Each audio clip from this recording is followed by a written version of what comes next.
All right, welcome. Today we are talking about a massive, fundamental shift that's happening right now in the world of traditional finance. And I mean right now, not 10 years from now. We're way past the crypto hype cycle. We are talking about the actual rewiring of the entire financial system. And you know what? The big players are finally waking up to it. So let's just get right into it. This right here, this is it. This is the single most important question being asked in boardrooms, on Wall Street, and all over the world. The whole conversation has flipped. It's no longer a debate about if this tech is going to be a thing or when it might finally arrive. The question is now urgent. It's active. It is, how now do we make this work for us? So here's how we're going to break this down. First, we'll dig into the why now. What's causing this sudden sense of urgency in finance? Then we'll really unpack that how now question. After that, we're going to look at a practical playbook for getting started. And finally, we'll see how this whole thing applies to different parts of the industry. So what's with the sudden rush? Why now? Well, it's definitely not just some random whim. It's more like a perfect storm. A bunch of different forces all converging at once, creating this intense pressure that's forcing these institutions to finally make a move. Huge shifts like this are never about just one thing. It's always a combination of powerful trends that all hit at the same time, and they make the old way of doing things feel, well, impossible. And that is exactly where the world of finance finds itself today. And it really boils down to four key things hitting all at once. First, the technology is finally ready for prime time. It's mature enough for big institutions. Second, we're getting real regulatory clarity, like Europe's MiCA framework, which is huge because it takes away a lot of that legal risk. Third, the competitive pressure is just undeniable. And maybe most important of all, we're seeing proven business outcomes. This isn't just theory anymore. There are real-world examples of this tech creating serious value. Now check this out, because this is where it gets really interesting. If this growth curve on the screen looks familiar, well, it should. On the left, that's the growth of early internet users. And on the right, that's the growth of active crypto addresses. The lines are almost identical. We have seen this movie before, and we all know how it ends: mass adoption. And this number really drives that point home. Just like the internet, the number of people using crypto is on a very clear path to over 1 billion. And once a network gets that big, it's not a niche anymore, is it? It becomes essential infrastructure. It becomes way too big for any serious financial player to just ignore. So all of that stuff, it all leads right here. All those external pressures, the tech, the regulations, the crazy user growth, they've forced this massive mindset shift inside the executive suites.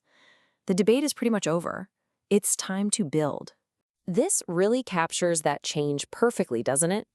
The old question was so hesitant, so exploratory. If we should maybe possibly look into this blockchain thing? The new question is direct. It's action-oriented. How do we, right now, use this to make a real difference in our business? That's a huge shift from just watching on the sidelines to actually getting in the game.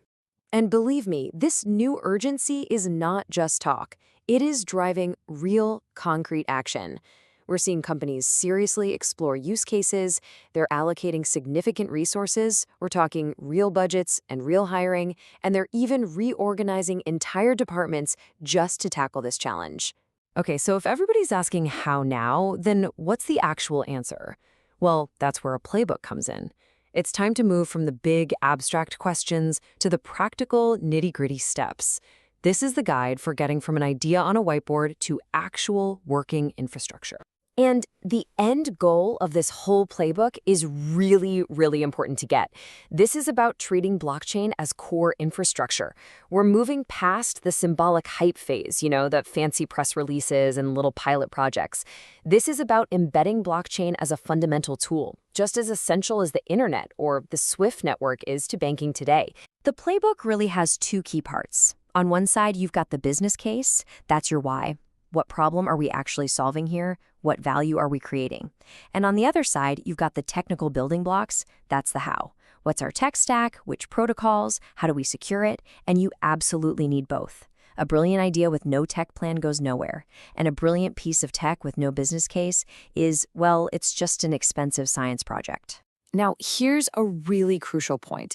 While this playbook gives you a framework, it is absolutely not a one-size-fits-all solution. You can't just copy and paste it. The specific challenges and the way you apply it change completely depending on what corner of the financial universe you're in. And this table gives you a great little snapshot of what I mean. For banks, it's all about how customers interact with it and how you plug this new tech into decades of old legacy systems. It's why you see firms like JP Morgan building out whole platforms like Onyx to try and bridge that gap. For asset managers, it's more about navigating complex regulations and finding specific uses, like tokenizing funds. And for the fintechs, well, for them, the game is all about speed and staying ahead of the competition.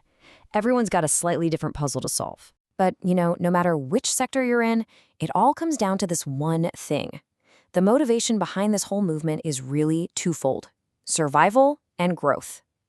It's about future-proofing your business so you don't become obsolete, and at the same time, using this new technology to unlock totally new products, new services, and new ways to make money. So let's end with this thought. We are entering an era where finance itself is becoming programmable, just like a piece of software.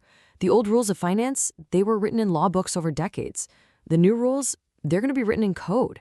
So the ultimate question isn't just how we're going to use this technology, but who is going to be the one to write those new rules? Who are the architects of this new financial world? Now that is the real tipping point.